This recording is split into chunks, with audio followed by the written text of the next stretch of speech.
Dear friends, मेरा नाम doctor Javed Tahir.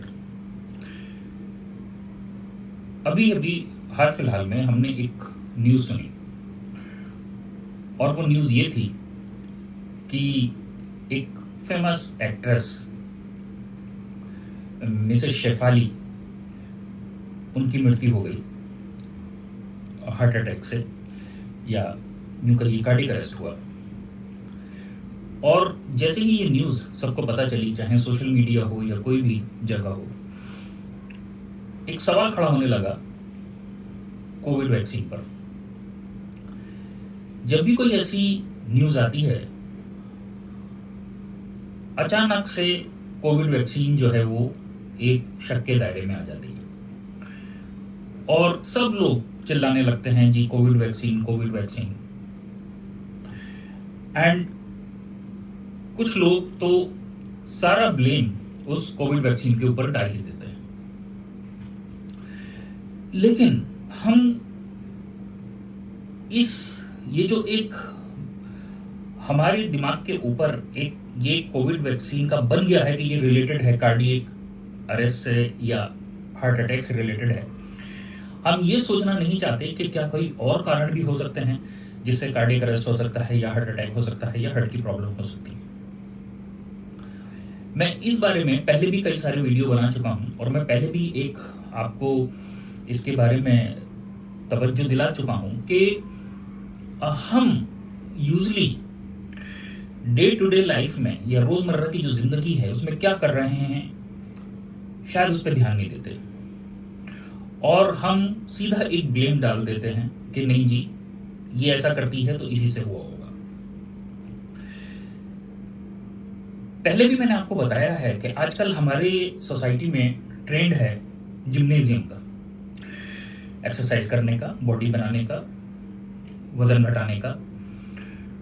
बिल्कुल ये अच्छी बात है, हमें एक्सरसाइज करनी चाहिए, बॉडी बनानी चाहिए, ठीक है, अच्छा लगने के लिए, और वजन तो नो डाउट घटाना चाहिए क्योंकि इससे बहुत सारी चीज़ें रिलेटेड हैं, बहुत सारी बीमारियां रिलेटेड हैं, तो ये हमें करना चाहिए। बट इस जिम की आड़ में, इस जिम्नेजियम जो पूरी इंडस्ट्री है या एक जिम्नेजियम जो ये पूरा एक ट्रेंड फैला हुआ है पूरे समाज में, सोसाइटी में, इसकी आड़ में क्या क्या चीज़ें हो रही हैं जो कि बहुत गलत हैं और ये हमारी हेल्थ को बजाय सुधारने के, बजाय अच्छा करने की, हमें नुकसान पहुंचा रही है। और कैसे, आज मैं वो डिस्कस करूंगा। सबसे पहली बात तो ये कि मैं उन लोगों की बात नहीं कर रहा जो अच्छे ट्रेंड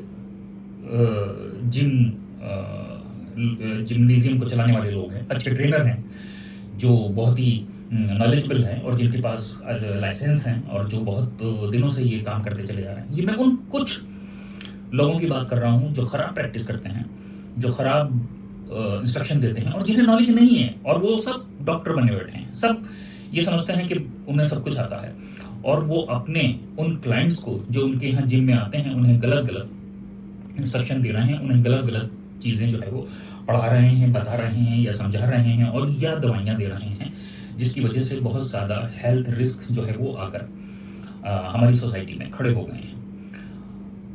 अब आपको मैं आज ये बताता हूँ कि यूजली जिम में लोग देते क्या क्या हैं, वो कौन कौन सी दवाइयाँ हैं जो कि जिम में दी जाती हैं और उनके क्या क्या नुकसान होते हैं, क्या क्या साइड इफेक्ट होते हैं। और आपको मैं वन बाय वन एक एक ड्रग का नाम बताऊंगा जो कि अक्सर जिम में यूज होते हैं। और जिम में अब लगभग जिम खोलने का मतलब ये हो गया है, जो कि अच्छे ट्रेनर नहीं हैं और जो बस थोड़ी सी ट्रेनिंग के बाद जिम खोल लेते हैं, तो उनका एक ट्रेंड हो गया है कि नहीं जी ये जो है हमें अपने क्लाइंट्स को देने ही है, चाहे वो सुटेबल उसके लिए हो या ना हो। तो आज हम उसका जिक्र करेंगे। आज मैं एक एक करके वो सारी चीजें आपको बताता हूँ कि जिम में यूजली लोग देते क्या है। सबसे पहला जो नाम आता है वो है स्टेरॉइड्स, या एक तरीके से कह लीजिए anabolic steroids. Anabolic steroid basically कई तरीके का हो सकता है, ये कई तरीके का आता है। जैसे कि इसका जो एग्जाम्पल है वो है नेंड्रोलोन, आप कह सकते हैं एनाबॉलिक स्टेरॉइड जो कि दिया जाता है। एनाबॉलिक स्टेरॉइड देने का फायदा ये होता है कि उससे मसल मास जो होता है वो अच्छा बनता है और जो है जो रिजल्ट है वो थोड़े जल्दी आते हैं, इसलिए एनाबॉलिक स्टेरॉइड दिए जाते हैं। और एनाबॉलिक स्टेरॉइड्स बेसिकली जब मैं इनके साइड इफेक्ट डिस्कस करूंगा तो ये क्या क्या कर सकता है, आपको जानकर ताज्जुब होगा कि ये क्या क्या नुकसान हमें पहुंचा सकता है। दूसरा जिम में क्या दिया जाता है, दूसरे नंबर पे आता है growth hormone. Growth hormone basically क्या काम करता है कि ग्रोथ हार्मोन हमारी जो फैट डिपोजिशन है उसे नहीं होने देता। ग्रोथ हार्मोन का लेवल बेसिकली यंग लोगों में ज्यादा होता है, बच्चों में ज्यादा होता है, इसीलिए वो ग्रो करते हैं और उनमें फैट डिपोजिशन जल्दी नहीं होता। लेकिन जैसे ही 30 साल 35 साल 40 साल की उम्र क्रॉस कर जाती है तो जो ग्रोथ हार्मोन है वो कम होने लगता है और फैट डिपोजिशन बहुत जल्दी होता है। इसलिए आपने देखा होगा कि लेट एज में आप जितनी एक्सरसाइज करोगे उतना इफेक्ट आता नहीं है, लेकिन यंग एज में जितनी एक्सरसाइज करोगे उसका इफेक्ट जल्दी आता है। तो वो क्या काम करते हैं, इस ग्रोथ हार्मोन को बाहर से देते हैं। और ग्रोथ हार्मोन को बाहर से देने के बाद में क्या होता है कि फिर उसके क्या क्या साइड इफेक्ट आते हैं ये मैं आपको बताऊंगा। तो एक हो गया एनाबॉलिक स्टेरॉइड, दूसरा हो गया ग्रोथ हार्मोन। उसके बाद में देते हैं वो स्टिमुलेंट्स। स्टिमुलेंट्स मतलब कि आप एक्सरसाइज ज्यादा करते रहें, यानी आप स्टिमुलेट रहें, हमेशा आपको एक्सरसाइज करके फटीग टायर्डनेस ना आए और आप जो है एक्सरसाइज करते रहें, उसको बोलते हैं स्टिमुलेंट्स। स्टिमुलेंट्स बेसिकली एफेड्रीन नाम का एक स्टिमुलेंट है जो कि दिया जाता है जिम में। और एफेड्रीन जो है देने से क्या होता है कि आपको आपकी जो परफॉर्मेंस है वो बढ़ जाएगी, आप ज्यादा एक्सरसाइज करेंगे। यानी कि जहां आप मान लीजिए 20 25 30 40 पुशअप मार रहे थे, अब आप जो है वो 100 मारेंगे। तो ये काम होता है एफेड्रीन का। इसके बाद डायरेटिक्स डायरेटिक्स दिए जाते हैं। डायरेटिक्स क्यों दिए जाते हैं, ताकि रिप्ड ऑफ दिखे, शरीर जो है वो रिप्ड ऑफ दिखे, इसलिए जो है वो डायरेटिक्स दिए जाते हैं। और इसमें लेसिक्स बड़ा कॉमन डायरेटिक है जो कि दिया जाता है। और लेसिक्स देने से क्या होता है कि जो है यूरिन ज़्यादा आता है, और जो साइड इफेक्ट हैं वो मैं बताऊंगा और क्या क्या साइड इफेक्ट इसके आ सकते हैं। तो डायरेटिक दिया जाता है। और क्या जिम में दिया जाता है, यूजुअली जिम में दिया जाता है टमोक्सिफेन।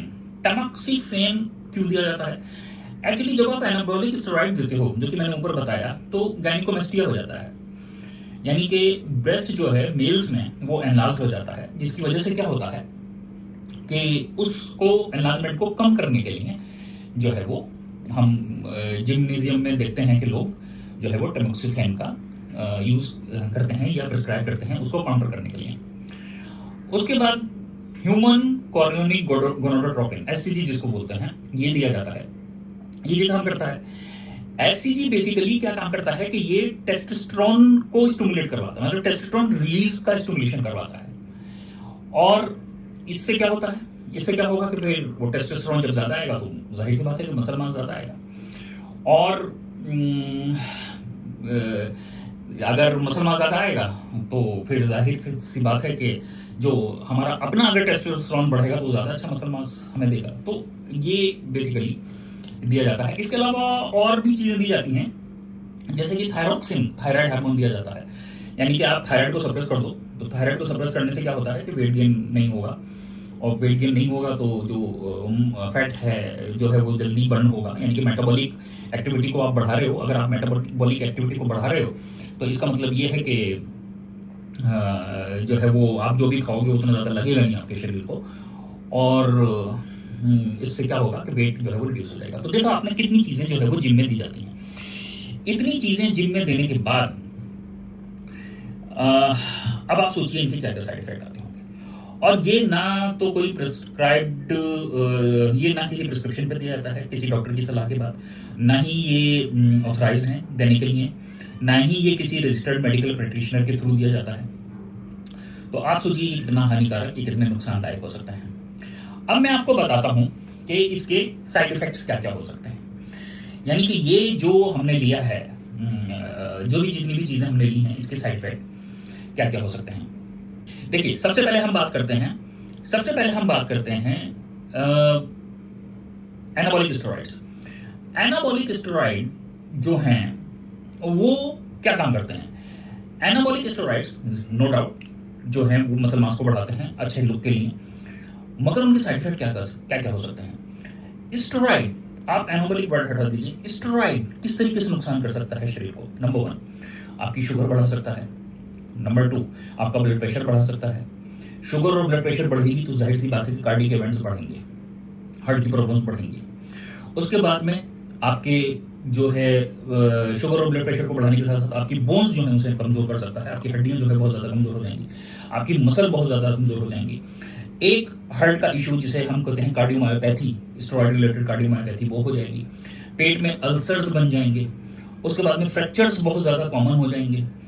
और इसके अलावा आंखों में कैटरैक्ट्स वगैरह जो है वो डेवलप हो जाएंगे। इतने तो कुछ मेजर साइड इफेक्ट हैं जो मैंने आपको बताएं, और कुछ साइड इफेक्ट ऐसे हैं जो आपको समझ में नहीं आएंगे और मैं बताऊंगा, और उनका रिलेशन हमारी जो है वो हार्ट से है। तो ये हुआ हमारा स्टेरॉइड यानी एनाबॉलिक स्टेरॉइड, उससे रिलेटेड साइड इफेक्ट। दूसरा आते हैं हम ग्रोथ हार्मोन। ग्रोथ हार्मोन क्या काम कर सकता है? ग्रोथ हार्मोन बेसिकली क्या काम करेगा कि हमारे इंसुलिन रेजिस्टेंस को बढ़ा देगा, यानी कि इंसुलिन जो है वो हमारा काम नहीं करेगा, तो उससे आगे चल के हमें जो है वो शुगर वगैरह की प्रॉब्लम हो सकती है। इसके अलावा डायरेटिक क्या काम करेगा?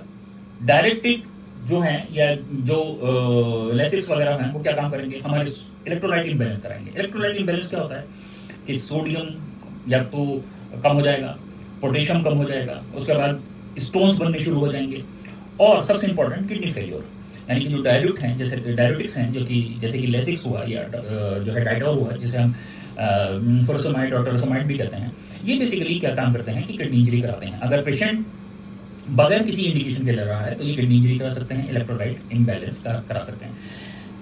एफेड्रीन क्या करा सकता है? एफेड्रीन जो कि स्टिमुलेंट है। अब जाहिर सी स्टिमुलेंट है, स्टिमुलेंट होने के साथ साथ ये क्या काम करेगा? हार्ट रेट को बढ़ाएगा। भाई तभी तो आप स्टिमुलेट हो गए, आपकी हार्ट रेट बढ़ जाएगी। हार्ट रेट बढ़ेगी तो हार्ट रेट बढ़ने के बाद में कार्डिक अरिथमिया के चांसेस बढ़ जाएंगे, यानी कि कार्डिक अरिथमिया होने के चांसेस, यानी कि कार्डिक अरिथमिया क्या होता है कि हार्ट जो है वो एबनॉर्मली बीट कर रहा है, यानी कि धक धक धक ऐसे बीट ना करके धक धक धक धक धक धक ऐसे बीट कर रहा है, तो ये होती है अरिथमिया। और कार्डिक अरिथमिया होगी तो कार्डिक अरेस्ट होने के चांसेस बढ़ जाएंगे। तो ये हमारा जो है वो जो कार्डिक स्टिमुलेंट हैं ये हमारे जो है ये प्रॉब्लम करा सकते हैं। इसके अलावा हमारा जो इंसुलिन है वो क्या काम कर सकता है? इंसुलिन शुगर को कम कर सकता है, शुगर डाउन हमारी करा सकता है। और इसके अलावा जो इंसुलिन रिलेटेड हाइपोग्लाइसीमिया है उससे हमें जो है चोट पहुंच सकती है। उससे हम अगर मान लीजिए हाइपोग्लाइसीमिया हो रहा है, हमें डिजीनेस हो गया, स्वेटिंग हो गया, और हम कहीं भी जो है वो गिर सकते हैं। तो ये हमारे इंसुलिन रिलेटेड साइड इफेक्ट आ सकते हैं। उसके बाद और दूसरे जो ड्रग्स हैं जिनकी हम बात करते हैं, अब अगर हम टेमोक्सिफेन की बात करते हैं तो टेमोक्सिफेन क्या काम करेगा? टेमोक्सिफेन जो है हमें लीवर फेल्यूर करा सकता है, सीधे लीवर इंजरी कराएगा, लीवर फेल्यूर जो है वो हो सकता है। उसके अलावा ह्यूमन कोरोनिक गोनाडोट्रोपिन जिसको हमें एचसीजी बोलते हैं, वो एंडोक्राइन डिसफंक्शन वगैरह में करा सकता है। तो ये साइड इफेक्ट्स ये वो हैं जो मैं आपको बहुत थोड़ा बता रहा हूँ, बहुत कम डिस्क्राइब किया है, क्योंकि वीडियो में मैं उतना ज़्यादा डिस्क्राइब आपको नहीं कर सकता। शॉर्ट वीडियो बनाना है, आपको ज़्यादा चीज़ें उसमें बतानी है। तो ये इतनी चीज़ें ये होती हैं उन ड्रग से जो कि लोग जिम्नेजियम में प्रिस्क्राइब करते हैं अक्सर, नॉट एवरीवेयर, हर जगह नहीं। कुछ लोग जो कि बहुत जल्दी फेमस होना चाहते हैं, जो कि बहुत जल्दी तरक्की करना चाहते हैं, उन लोगों की मैं बात कर रहा हूँ। तो कहने का मतलब ये है कि हमें सीधे सीधे वैक्सीन को ब्लेम नहीं कर देना है कि भाई जो है ये जो है हार्ट फेलियर करा रही है। देखिए वैक्सीन की जहां तक बात है, जितनी भी वैक्सीन कोविड से रिलेटेड आई हैं उनमें बहुत माइल्ड कार्डियक टॉक्सिसिटी होती है, जैसे कि जिसे हम बोलते हैं मायोकार्डाइटिस या पेरिकार्डाइटिस, बस इतना कराती हैं। और वो भी 1 लाख लोगों में किसी एक को हो सकता है पहले से किसी को कोई प्रॉब्लम हो। मान लीजिए किसी को शुगर है, ब्लड प्रेशर है, कोई 70 साल के आदमी है, कोई 60 साल के आदमी है, कोई 50 साल के आदमी, उनको पहले से कोई बीमारी चल रही है, और अगर उसे मायोकार्डाइटिस या पेरिकार्डाइटिस हो गया है तो जाहिर सी बात है कि उसमें कार्डियक इवेंट होने के चांसेस ज्यादा हैं। इसी तरीके से कोविड वैक्सीन जो है उसके और जो साइड इफेक्ट्स हैं, जैसे कि वो थ्रोम्बोसिस करा सकती है, वेस्कुलर थ्रोम्बोसिस करा सकती है, लेकिन वो भी बहुत रेयर कराती है। वो भी लाखों में 1 लाख 1.5 लाख लोगों में किसी एक को कराती है, और वो भी हार्ट कोरोनरी थ्रोम्बोसिस उतना नहीं कराती है जितना कि जो है ये सेरेब्रल थ्रोम्बोसिस कराती है, तो ब्रेन में थ्रोम्बोसिस कराती है। तो बेसिकली ये जो वैक्सीन रिलेटेड साइड इफेक्ट हैं ये बहुत लाखों में किसी को एक को होते हैं, और इस बात पर डिपेंड करता है कि उसको कोमोर्बिडिटी क्या है। और सबसे बड़ी बात ये कि जब कोविड हुआ तो कोविड से जो नुकसान, जो कोविड से डेथ हो रही थी, उसमें अगर हम रिस्क एंड बेनिफिट कंपेयर करें तो कोविड की वैक्सीन जो हमें फायदा कर रही थी, या कोविड की वैक्सीन ने जितने लोगों की जान बचाई, या कोविड की वैक्सीन से होने वाले फायदे को अगर हम कंपेयर करें उससे होने वाले नुकसान को, यानी रिस्क एंड बेनिफिट देखें, तो हम किस चीज को चुनेंगे? यानी कि जो चीज 1 लाख लोगों में किसी एक को करा रही है, और या फिर 10 साल बाद कोई इवेंट हो रहा है, 5 साल, वैसे तो होता नहीं है क्योंकि किसी ये वैक्सीन जो है उनका एक अपना पर्टिकुलर टाइम होता है, वो एक अपने पर्टिकुलर समय तक ही प्रभावित रहती है, उसके बाद उनका इफेक्ट खत्म हो जाता है। तो अगर मान लीजिए कोई वैक्सीन अगर कोई फायदा कर रही है और उसका नुकसान कम है, तो हम किसे चुनेंगे? जाहिर सी बात है कि उस चीज को चुनेंगे जो ज्यादा फायदा कर रही है। अब मैं पहले ये देखूं कि कोरोना से कैसे बचा जाए, या ये देखूं कि इसके 1 लाख 1.5 लाख लोगों में जो साइड इफेक्ट होता है वो मुझे तो नहीं होगा। ऐसा नहीं है। हमें हर दवा में, हर मेडिसिन में, हर प्रोसीजर में, चाहे वो सर्जिकल हो, चाहे वो मेडिकल हो, कुछ भी, हमें रिस्क एंड बेनिफिट देखना है।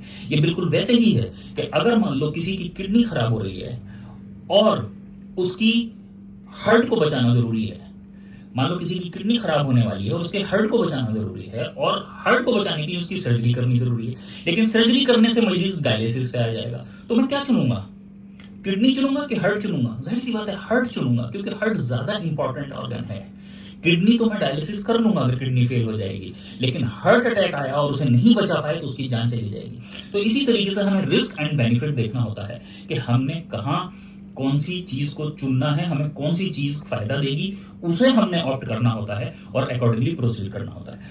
तो कंक्लूड मैं इस बात से करूंगा कि बात सिर्फ जिम की नहीं है, बात सिर्फ ये नहीं है कि किसी पर्टिकुलर जगह पे हम क्या कर रहे हैं। बात यह है कि हम कोई भी दवा ले रहे हैं, कोई भी मेडिसिन ले रहे हैं, कोई भी चीज कंज्यूम कर रहे हैं, क्या वो ऑथराइज्ड मेडिसिन है, क्या वो प्रिस्क्राइब्ड है, क्या वो जो है हमें फूड एंड ड्रग एडमिनिस्ट्रेशन की तरफ से जो है वो परमिटेड है, क्या वो हमारे शरीर में जाकर वो हमें कोई ऐसी समस्या में तो नहीं डाल देगी जिससे हमें आगे चलकर प्रॉब्लम हो जाए, और हमें वो दवा देने वाला, प्रिस्क्राइब करने वाला, वो उस दवा को प्रिस्क्राइब करने वाला ऑथराइज्ड पर्सन है या नहीं। I hope you understand this. Thank you.